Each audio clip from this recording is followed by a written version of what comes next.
بسم اللہ الرحمن الرحیم۔ السلام علیکم۔ میں قمر سلطانہ آفیشیل کے ساتھ حاضر ہوں۔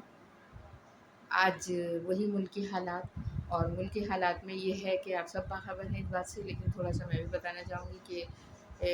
مریم نواز کی کل عدالت میں پیشی ہوئی، اور اس عدالت میں پیشی کے بعد ان کے جو سابقہ مقدمات تھے جس میں انہیں 7 سال کی سزا ملی تھی، 7 سال کی سزا ان کو ہوئی تھی، اور ان کے ہسبینڈ کو بھی سزا ہوئی تھی جن کی 1 سال کی سزا باقی تھی۔ کل عدالت کے ذریعے، کورٹ کے ذریعے انہیں ان کی پیشی ہوئی، اور اس میں ان کی باتیں سنی گئی، جس کے بعد ان کے وکلا کے دلائل کے بعد معزز عدالت نے، جج صاحبان نے ان کو اس کیس سے، جو فیلڈ ریفرنس کا کیس تھا لندن میں، اس سے ان کو بری کر دیا ہے، باعزت بری کیا ہے، اور اب ان کے تمام مقدمات ختم ہو گئے ہیں۔ جو ملک سے باہر جانے پر پابندی تھی، CL میں ان کا نام تھا وہ بھی ہٹا دیا جائے گا، ان کا پاسپورٹ نہیں دیا جا رہا تھا وہ بھی دے دیا جائے گا، اور ظاہر ہے جب وہ مکمل باعزت طور پہ بری ہو چکی ہیں تو ان کے لیے اب کوئی رکاوٹ نہیں ہوگی ہر طرف سے۔ ان کے ہسبینڈ بھی اسی طرح سے بری ہو گئے ہیں،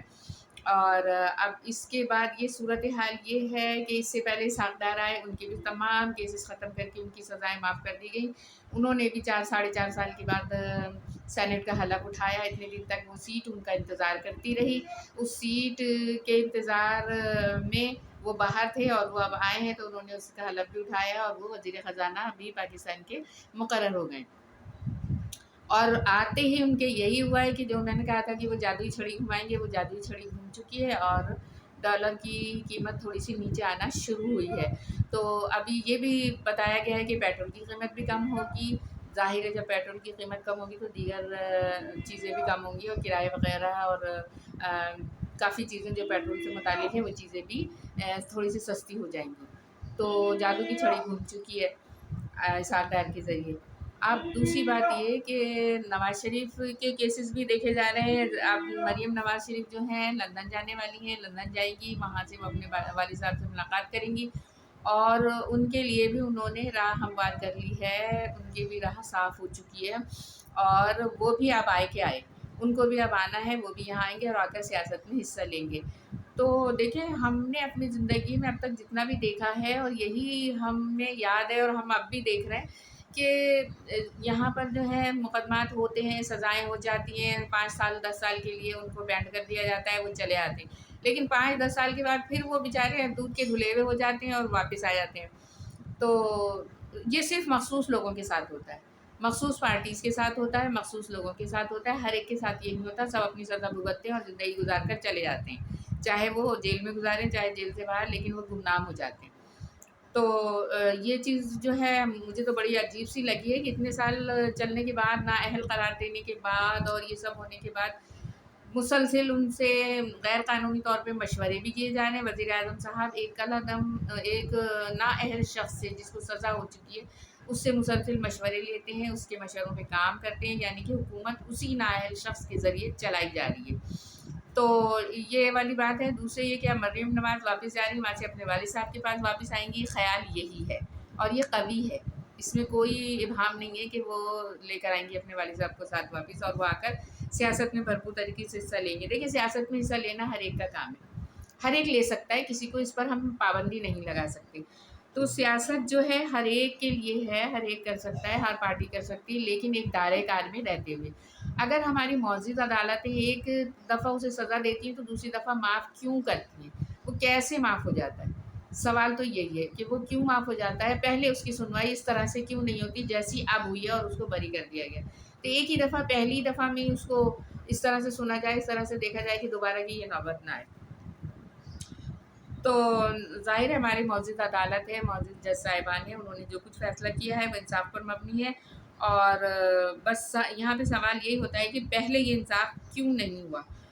اچھا، اب معزز عدالت سے یہ بھی درخواست ہے میری کہ دیکھیں، ملک کے دیگر شہروں میں، ملک کے دیگر حصوں میں کئی تنظیموں پر، کئی جماعتوں پر پابندی لگائی گئی ہے،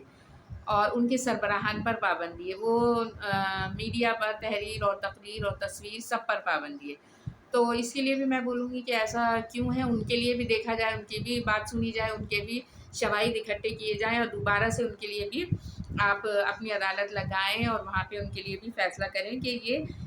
رہنما سزاؤں کی زد میں کیوں ہیں، آیا کہ یہ صحیح ہے یا یہ غلط ہے، کیونکہ ان کو بھی حق ہے کہ وہ بھی اپنے ملک کی سیاست میں حصہ لے، اپنے لوگوں کے لیے کام کرے۔ کافی تنظیمیں جو ہیں اس طرح سے کالعدم قرار ہیں، جس میں دینی اور سیاسی دونوں طرح کی تنظیمیں شامل ہیں۔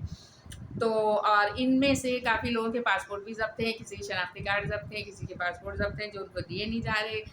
اور کیا کہتے ہیں، اس طرح سے یہ جو ہے نا باتیں ہم لوگ جو سن رہے ہیں، اب جو نئی نسل سنتی ہے تو وہ ہم سے زیادہ ہوشیار ہے، ہم سے زیادہ چالاک ہے، اس کو عقل ہے، شعور ہم سے زیادہ ہے جو اس دور میں ہمیں تھا۔ تو وہ بچے بھی یہ سوال کرتے ہیں کہ ایسا کیوں ہے، وہ ان پر پابندی ہے تو ان پر کیوں نہیں ہے،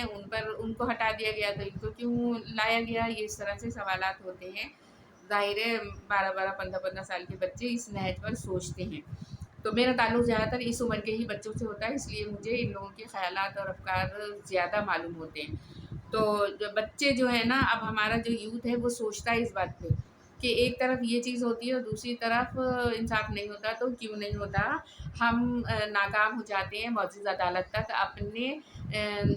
ریکارڈ پہنچانے میں، اپنی بات پہنچانے میں، اپنا موٹیو رکھنے میں ہم ناکام ہوتے ہیں۔ تو ہمیں چاہیے کہ ہم اپنی بات معزز عدالت تک پہنچائیں اور اپنے جو لوگ بھی ہیں اس میں متاثر ہوئے اس چیز سے، جن کے لیے ابھی انصاف باقی ہے، انصاف ہونا ہے، تو ان کے لیے بھی انصاف ہو سکے اور وہ بھی اس چیز کو سے استفادہ حاصل کریں کہ ان کی سزائیں بھی معاف ہوئیں اور ان کے خلاف بھی شواہد سن کر فیصلہ کیا گیا۔ تو دیکھیں، اب اس کے علاوہ یہاں پر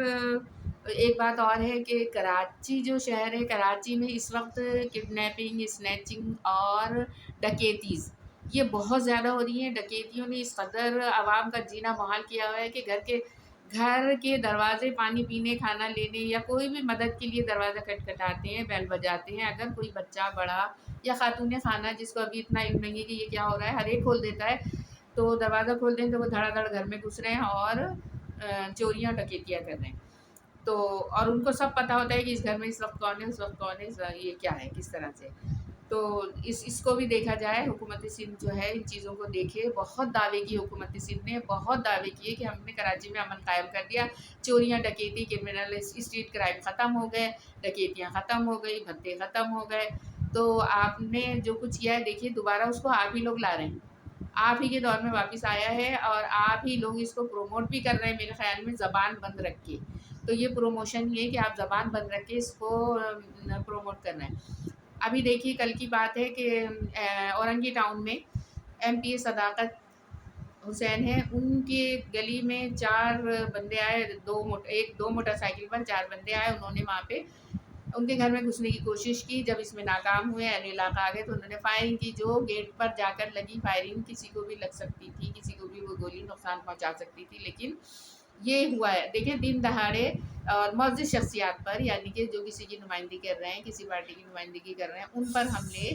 اور ان کے گھروں پر حملے، ان کے گھروں میں گھسنے کی کوششیں، یہ سب جو ہیں کیا ہے، حکومت سندھ اس کا نوٹس لے اور اس بات کو یقینی بنائے کہ انصاف ہر ایک کے لیے ہے، دیکھ بھال ہر ایک کے لیے، سب آپ کے شہری ہیں، سب آپ کی طرف دیکھ رہے ہیں، آپ کے انصاف کے اور آپ کے سیکیورٹی حاصل کرنے کے حقدار ہیں تمام شہری، کہ حکومت سندھ کی جانب سے سب کو سیکیورٹی دی جائے۔ تو آپ سے درخواست ہے کہ آپ ان لوگوں کو پکڑیں، دیکھیں کون ہے، کیا ہے، کہاں سے ہے اور یہ سلسلہ ایک دم سے کیوں شروع ہوا ہے۔ کہیں بچے بھی اغوا ہو رہے ہیں، کل لانڈھی میں بھی ایک بچہ اغوا کرنے کی کوشش کی ہے خاتون نے، اس کو بھی پکڑا گیا ہے۔ تو یہ ایک طرح سے نا یہ سارے جرائم شروع ہو گئے ہیں کراچی کے اندر۔ اور ویسے ہی پانی، بجلی، گیس کے لیے ایک مہینہ ہو گیا جس علاقے میں پانی آتا تھا وہاں پانی نہیں آ رہا ہے۔ میں نے پہلے بھی پانی پر بات کی تھی کہ یہ نہیں آ رہا ہے، اس طرح سے لوگوں کو پریشان کیا جا رہا ہے۔ تو دیکھیے، اللہ کے آگے ہمیں حاضر ہونا ہے، ہمیں جانا ہے، اللہ کے سامنے سرخرو ہونے کے لیے آپ لوگ کوشش کریں کہ یہ جرائم ختم کریں۔ اور پانی ایسی چیز ہے جو